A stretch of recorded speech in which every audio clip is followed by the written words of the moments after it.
तो बहुत बड़ी बात है कि इतने टफ कंपटीशन में और इस तरीके से आना, तो बच्चों के अंदर डेफिनेटली कुछ कैलिबर है, कुछ आपने उनको दिया है, आपने प्रीवियस स्कूल में काफ़ी कंट्रीब्यूट किया है, तो वंस अगेन कांग्रेचुलेशन।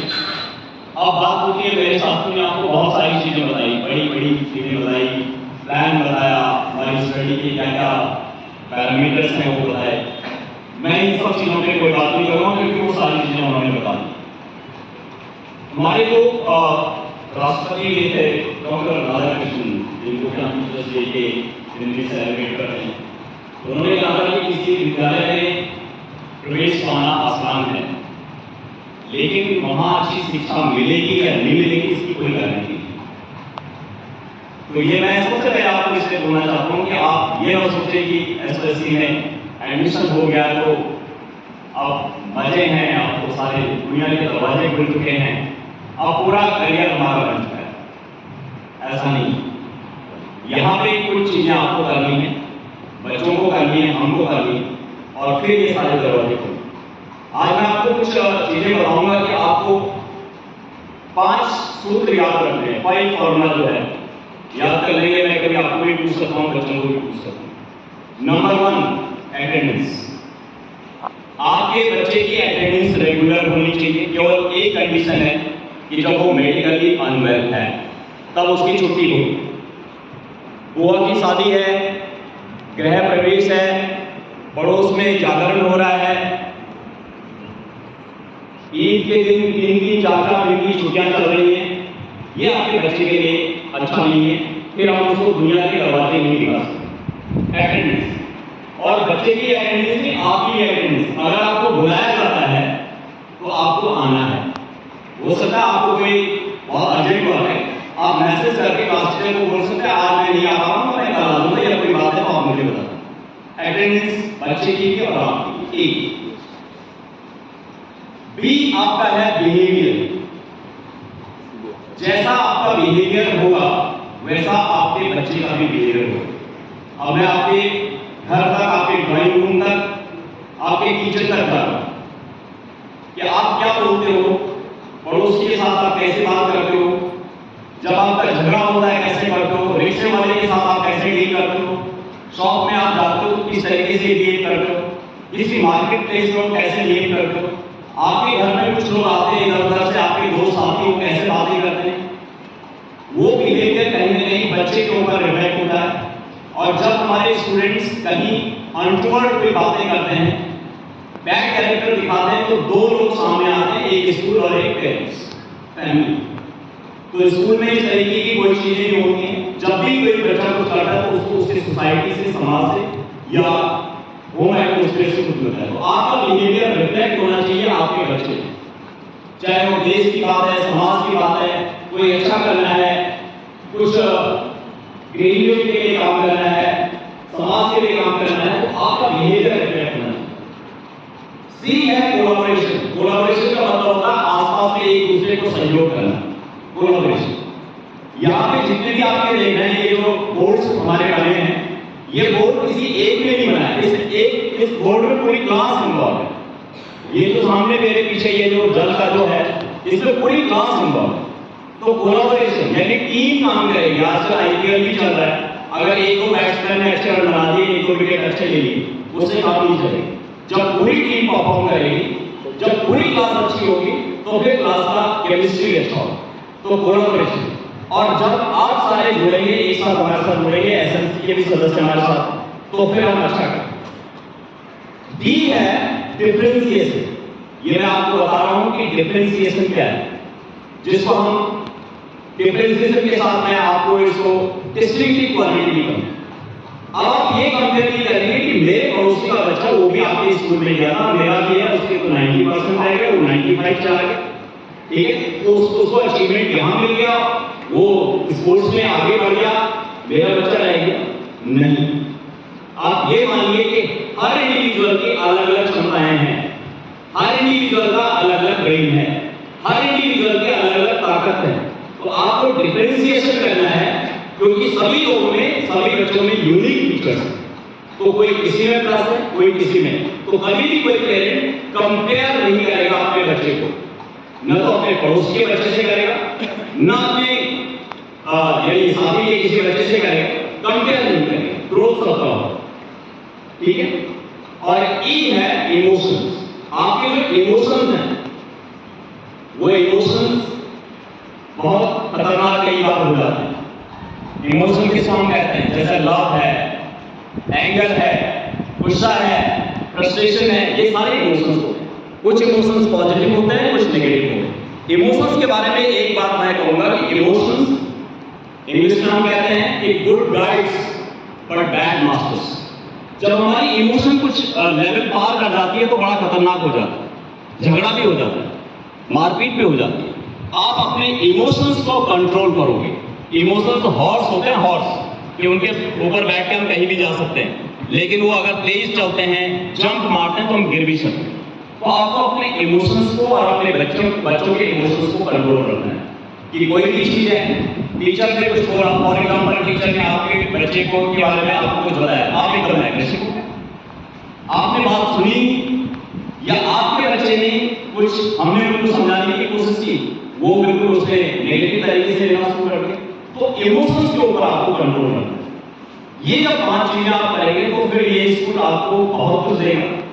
और यहाँ पे हमारे यहाँ स्टेम है, स्टेम में हम इंजीनियरिंग की बात करते हैं, डॉक्टर की बात करते हैं, लेकिन नेसेसरी नहीं है कि आपके बच्चे इंजीनियर और डॉक्टर ही बने।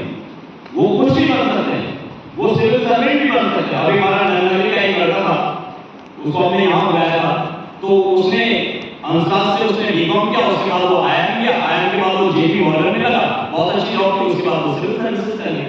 तो ये मत सोचिए कि आईआईटी करेगा, आईआईटी के बाद उसके दरवाजे दूसरे भी, इसलिए कभी भी ये मत सोचिए कि एक लाइन पे हो जाएगा, वो मल्टीपल डायरेक्शन में जा सकता है। हमारे पहले वाले हमारे डायरेक्टर साहब थे हिमांशु गुप्ता जी, वो आईआईटी में, वो भी चाहते थे किसी अच्छे एमएनसी में रहे, लेकिन नहीं, टुडे ही इज एडमिनिस्ट्रेटर। तो मेरा कहने का मतलब है कि अब जो नई हमारी जो नेशनल एजुकेशन पॉलिसी है वो ये बोलती है कि लड़के के लिए, बच्चे के लिए पूरी दुनिया खुली है, वो किसी भी क्षेत्र में जा सकता है।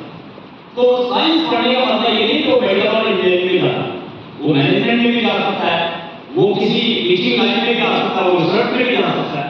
अब हमारे ह्यूमैनिटीज जिस बात में, तो आपको ये देखना है कि आपके बच्चे का ओरिएंटेशन क्या है। सबसे बड़ी बात है कि 9th में जब बच्चा आता है तो उसके लिए एक दरवाजा खुलता है। 8th तक हमारा, जैसे आपने देखा होगा कि राइट टू एजुकेशन की हम बात करते हैं, कंपल्सरी एजुकेशन है सरकार की, हमारी एक सरकार ने एक्ट बनाया, उसमें यह है कि ये सरकार की जिम्मेदारी है कि क्लास 8 से लेकर 8 तक हमको एजुकेशन देना ही देना है बच्चे को, उसको पढ़ाना ही पढ़ाना है। अगर पेरेंट्स नहीं पढ़ाता है उसके ऊपर एक्शन हो सकता है, हम नहीं पढ़ाते एक्शन हो। 9th के बाद एक ब्रांच खुल जाती है, 9th के बाद बच्चा कुछ भी कर सकता है, किसी भी डायरेक्शन में जा सकता है। तो इस तरीके के हम यहाँ पे करेंगे एक्टिविटी जिस स्कूल में होती है। जैसे अभी टीचर ने कहा, हमारे स्टूडेंट ने कहा कि यहाँ पे संडे को भी स्कूल करता है, तो समझिए संडे को भी छुट्टी नहीं होना।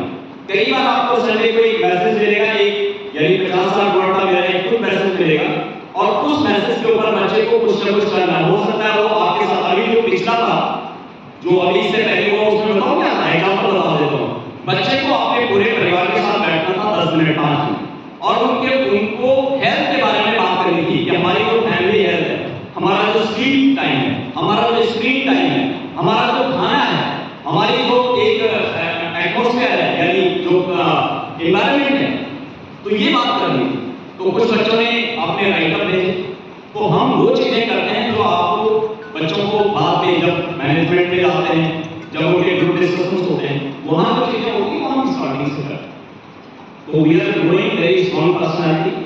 परसेंटेज के ऊपर हम हमेशा नहीं आते हैं। एकेडमिक का अलग फील्ड है और को करिकुलर का अलग है, स्पोर्ट्स का अलग है। तो हमारे साथ वंडरफुल टीम ऑफ टीचर्स है, बहुत अच्छे हैं, ये 24/7 बिजी रहते हैं। बस आपको हमारे साथ कोलैबोरेट करना है। और जो हमारा जो ट्रायंगल है, ट्रायंगल इन द सेंस कि स्टूडेंट, पेरेंट एंड टीचर, ये ट्रायंगल जो है ये बहुत स्ट्रॉन्ग होना चाहिए। अगर इस ट्रायंगल का कोई भी पॉइंट लूज होता है तो फिर उसका बच्चे को यानी उसका लॉस होता है। तो ये ट्रायंगल हमारा बहुत मजबूत होना चाहिए। स्कूल के बारे में आप पॉजिटिव रहिए। और मैं आपको ये भी बताता हूँ कि दिल्ली का जो बेस्ट स्कूल है लोग होते हैं DKSR के प्रोग्राम, बहुत सारी चीजें अभी सर जी ने आपको बताया कि DKSR के प्रोग्राम में इतनी चीजें नहीं होती हैं, इतना बड़ा विजन नहीं है जितना कि हमने यहाँ पे दिखाया। आगे आपको हम यहाँ पे क्या करते हैं कि गोल्ड, आपने देखा होगा कि गोल्ड जो है, गोल्ड को आप कुछ भी कर सकते हो। कोई उसको नेकलेस बना सकता है, कोई इयररिंग बना सकता है, कोई रोज रिंग बना सकता है। We produce gold. उसके बाद क्या उसको बनना है, वो बच्चा डिसाइड करेगा कि मुझे क्या बनना है, मुझे कौन सा ऑर्नामेंट बनना है। तो we are working on quality, my teachers are working on quality, we are very disciplined people, we never tolerate indiscipline, we are very punctual. अभी अटेंडेंस की जब मैं बात कर रहा हूं तो मैं देख रहा था कि कुछ पेरेंट्स और कुछ बच्चे आए रहे थे बीच में, जबकि कुछ ऐसे थे जो पहले से यहाँ आ गए थे, यानी बिफोर टाइम थे। तो ऐसा कुछ नहीं, ऐसा नहीं कि वो कुछ पहाड़ तोड़ के आए हैं कहीं से, या उन्होंने कोई बहुत बड़ा इंपॉर्टेंट काम कर दिया। No, it is a mindset, ये माइंडसेट है। मैं गाजियाबाद से आता हूँ, चौधरी रोड के पास में रहता हूँ। You can ask any of my teachers, I am here always in time, जबकि मुझे भी ट्रैफिक कंजेशन मिलता है। और यहाँ की बात छोड़िए, एक टाइम जब मैं केंद्रीय विद्यालय था, मैं छावला टाइम में था। छावला टाइम में गाजियाबाद और एकदम दूसरा एक एंड से दूसरा end, here I used to reach at 7:30। तो कहने का मतलब अगर आपके अंदर विल है तो आप वो कर पाएंगे, लेकिन जब हम विल के साथ कॉम्प्रोमाइज करते हैं तो फिर नहीं कर पाते। एक हम एपीजे साहब का एक एग्जांपल मैं आपको देता हूं। वो बोलते थे कि जो एक डबल भी होता, मोटा सा भौरा होता है, काला सा मोटा सा, देखा जामुन सा मोटा, जो चलता है और बड़ी आवाज करता है, अगर आपके लग जाएगा तो बम पड़ जाएगा। तो साइंटिफिकली जो साइंस के टीचर है वो आपको बताएंगे कि वो भौरा उड़ नहीं सकता, साइंटिफिकली नहीं उड़ सकता, क्योंकि उसका बॉडी का वेट इतना ज्यादा है और विंग्स के स्ट्रेंथ इतने कम है कि वो साइंटिफिकली, यानी जो हमारी एरोप्लेन की थ्योरी है, एरोप्लेन की थ्योरी अगर हम उससे लगाएंगे वो उड़ नहीं पाता, लेकिन वो उड़ता है। वो उड़ता है, फ्लाइट लेता है, यहां से जाएगा वहां, वहां से जाएगा वहां, और अपनी फ्लाइट लेता है। क्यों लेता है? Because it wants to fly. और इसलिए मैं बोल रहा हूं कि the child who wants to study, he or she will study here, and there will be no stoppage in his or her life, and you will enjoy the education. एक बार आप याद करेंगे कि इसी टाइम पे it was a turning point, ये turning point था। turning point वो point होता है जो हमारे जीवन के राह को बदल देता है। तो आपको पता लगेगा कि यार एसएससी गौतमपुरी में एडमिशन लेना एक टर्निंग पॉइंट था मेरे बच्चे की लाइफ में। तो I wish you all the best, and I thank you for having trust on us, and this is my promise that your child will get a quality education, sustainable education, and continuous education. Thank you very much for joining us. और अब मैं अपने सिद्धि साहब को mic दूंगा कि कुछ इनको आपको